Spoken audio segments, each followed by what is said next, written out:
Bom dia, meninos. Então, como eu tinha dito para vocês, eu vou. Algumas salas, né? Eu já passei uma revisãozinha, mas por essa semana ser atípica aí com as avaliações, teve algumas que eu não consegui passar totalmente a revisão, então eu vou falar só um pouquinho sobre essas questões, o que eu vou cobrar na avaliação de amanhã, tá? Segundo ano seria quinidários, poríferos e plateumintos, tá?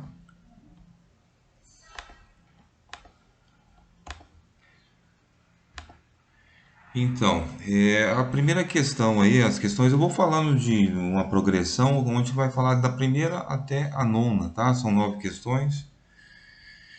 Então, a primeira aí, ele vai estar me falando sobre recifes de corais, né? Que é a nossa costa, ou a maior barreira de recifes existente no mundo é na Austrália, 2.000 quilômetros. E nós sabemos que os representantes aí dos quinidários são os pólipos, as medusas e as anêmonas do mar. Então, quando a gente fala de recife de coral, eu vou estar falando de pólipo, que é aquela estrutura séssil feita de calcário e do reino dos quinidários. Então, toda vez que nós viemos falar de barreira de corais ou recife de corais, nós vamos lembrar dos pólipos, que é a fase séssil e assexuada, que eles são, sua formação é de calcário e que eles estão no reino dos quinidários, né? Dando continuidade aí, eu vou ter algumas características dos poríferos agora, tá? Das esponjas. É, algumas afirmações, eu vou como se fosse um certo e errado, tá? Que eu vou estar explicando essa. As esponjas asconoides são aquelas que possuem maior superfície de contato com a água. Todas as esponjas são do meio aquático. Então eu tenho asconoide, ciconoide e leuconoide. Isso seria só mais uma estrutura básica, intermediária e mais eficiente, né? Os leuconoides, mais evoluída. Então, mas se todos são de meio aquático, os asconoides elas têm a sua superfície totalmente debaixo da água, né? A sua maior superfície de contato com a água. Então, isso aí está correto, não está correto, tá? As esponjas se alimentam de pequenos animais. Nós vimos que as estruturas do porífero são formadas por poros, os porócitos, depois eu vou ter o coanócito, o amebócito e o flagelo do coanócito que vai fazer aquele fluxo de água dentro do indivíduo. Mas como eles são, a sua principal característica são os poros, os porócitos, não tem como eles se alimentarem de pequenos animais. Eles fazem a filtração, são seres filtradores e eles retiram nutrientes por aí. Não tem um sistema digestório, nem boca, é feito um fluxo que passa dentro desse animal e a absorção de nutrientes. Lembra lá, para cada 1 tonelada, 36 gramas de nutrientes? Então, isso aí também está errada. Espícula são estruturas de resistência das esponjas. As espículas são estruturas de forma, de formação, da parte externa, né? O modelo de cada porófito, de cada porífero. Então não é de sustentação. E por último aí a movimentação dos flagelos que vai fazer o fluxo de água dentro desse indivíduo. Essa seria uma característica correta aí dos poríferos, tá? Então eu tenho a entrada da água, porócito, coanócito e o flagelo, que é aquele rabinho que fica na parte interna do indivíduo, é que vai fazer o fluxo sair de dentro do animal, do ósculo. Continuando, os poríferos são aqueles considerados os mais primitivos, né? Nós não temos sistema digestório, não temos sistema nervoso, não tem locomoção, então são seres bastante primitivos. E qual as principais características desse indivíduo? Porócito, poros. Se eles são poríferos, porque eles possuem poros. Então a sua principal característica é possuir poros. E de novo, em relação a certo ou errado, em relação ao Bob Esponja, aos poríferos, Os seus representantes são exclusivamente aquáticos? Sim, 90% de vida marinha, água salgada, e eu tenho alguns indivíduos aí representantes da água doce, mas totalmente aquático, não tem poríferos no meio terrestre. Crescem aderidos em substrato e praticamente não se movimentam? Não se movimentam, tá? São bastante sésseis. Eles ficam fixos para fazerem aí a absorção e a filtração do seu alimento. Não tem locomoção de forma alguma. Possuem células especializadas chamadas coanócitos que são relacionadas com a alimentação? Sim, coanócito e amebócito. Coanócito faz a absorção, manda para o amebócito que ele está ali juntinho com o coanócito e a digestão intracelular no amebócito. Então, coanócito faz parte, sim, da célula especializada aí na alimentação. Apresentam reprodução sexuada e assexuada, também das duas formas, tá? Vai chegar uma certa hora que eles vão estar maduros sexualmente, as fêmeas vão lançar os óvulos, gameta feminino, o macho lança seu gameta masculino, o esperma, e eles vão se encontrar ali na corrente marítima, na água, né? E tem a fase assexuada, que é por brotamento ou por fragmentação. Se eu quebrar um pedacinho dele, ou se ele espalhar de alguma forma, vai nascer outros indivíduos. Lembra quando a gente falou? Quando uma tartaruga vai se alimentar, ou um peixe palhaço, peixe papagaio, ele vai se alimentar, ele mastiga e aquele calcário, aquele fragmentação, ela se espalha e cada um ali vai nascer um indivíduo. Então, forma assexuada e sexuada, sim, correto. A estrutura corporal básica é do tipo asconoide, ciconoide e leuconoide, sim, né? São as três estruturas básicas dos poríferos. Asconoides, os seres mais simples, ciconoide, os intermediários, e os leuconoides são os indivíduos mais sofisticados, vamos dizer assim, mais evoluídos. Continuando. Então agora, quinidários ainda. Os representantes dos quinidários, os pólipos, as medusas e as anêmonas do mar.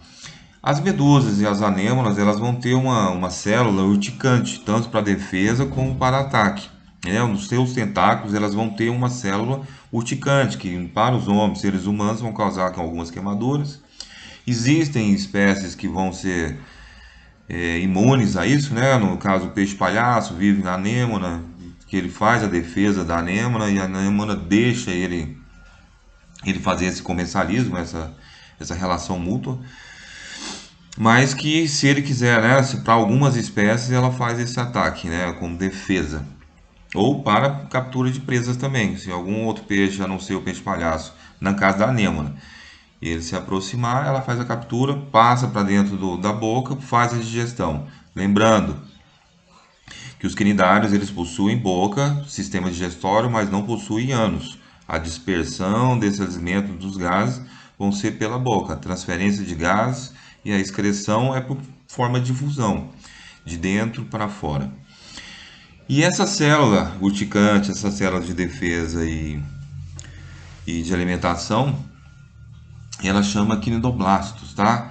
Qual seria a célula especializada, típica desses animais para defesa ou ataque? Quinidoblastos.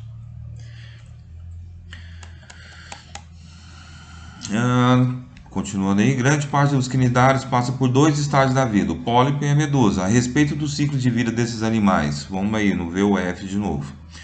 Os pólipos, na sua maioria das vezes, são sésseis? Sim, correto. As medusas geralmente são natantes? Sim, as medusas elas nadam, natantes. Elas se locomovem, né? Grandes distâncias, aliás. Pólipos e medusas apresentam boca, porém não apresentam ânus? Sim, é o que a gente estava explicando agora. Eu só vou ter a entrada da boca. O ânus é feito a digestão e a excreção é feita por difusão. Algumas espécies de pólipos são capazes de se mover pelo substrato. Pólipos são sésseis, são fixos no substrato. Então essa aí estaria errada. Eu vou ter uma figurinha aí que até eu fiz esse esqueminha no quadro, onde que eu vou ter pólipo, eu vou ter broto, eu vou ter medusa e eu vou ter novos pólipos, né, que vai fazer o ciclo de reprodução. Então aquele brotinho do pólipo que é séssil, ele vai virar uma medusa. A medusa, nesse caso ainda é a reprodução por brotamento. Depois que esse broto ele vira uma medusa, né, um ser natante, aí eu vou ter o gameta masculino e feminino, seria a forma sexuada. E aí, de novo, o pólipo. Pólipo, broto, forma assexuada e séssil. Vira medusa, forma assexuada e depois a reprodução do pólipo de novo. Então, fica esse ciclo aí. E está pedindo para observar essa figura e responder aí. Quando nós temos essa alternância de reprodução, seria uma reprodução por alternância de gerações. Eu tenho um pólipo, eu tenho um broto. O broto vai virar uma medusa, a medusa tem a forma sexuada, forma o pólipo de novo. Pólipo vira um broto, broto vira medusa, pólipo. Então nós temos uma reprodução por alternância de gerações. Aí entre os plateumintos, a planária, né? Nós começamos a estudar aí sobre os plateumintos. Planária seria aquele ser, né? Ele possui uma simetria bilateral, quer dizer, se eu cortar esse indivíduo ao meio, eu vou ter duas partes iguais, idênticas. Essa é uma das características dos plateumintos, né? Eu vou ter ali na frente só uns sensores de luz, presença de luz. Eu vou ter o intestino, vou ter uma presença de sistema nervoso desse indivíduo. E eu vou ter laringe e boca. Quando ela quer se alimentar, ela projeta a boca para fora, faz sua alimentação, retorna. Também não temos ânus, não tem saída, é por difusão a excreção. Então, mas quando nós falamos de plateumintos, os primeiros animais apresentaram a característica, marca alternativa que diz qual a característica que explique corretamente as planárias, né, os plateumintos. Simetria bilateral, tá? Quando eu falo de simetria radial, eu estou falando do pólipo, que tem os tentáculos. Se eu fizer um desenho de um asterisco, eu tenho simetria radial.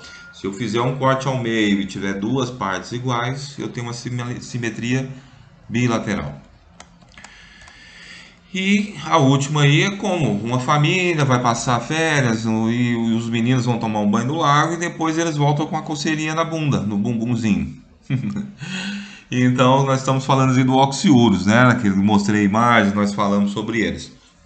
Quando eles estão na fase de reprodução, eles vão para a borda do ânus, para as pregas do ânus, fazem aquela coceirinha para que eu coce. Eu coçando, eles vão vir para minha mão, eu coloco a mão na boca, no alimento, e esse ciclo vai se manter.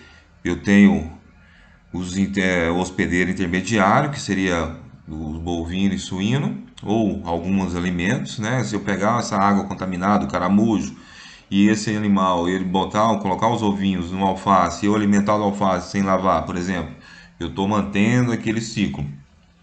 Então eu tenho os hospedeiros intermediários e o hospedeiro definitivo, o ser humano, tá? Então a partir desse pensamento dá para a gente responder aí a número 9. E qualquer coisa, só me mandar uma mensagenzinha aí amanhã que eu tô com vocês, tá bom?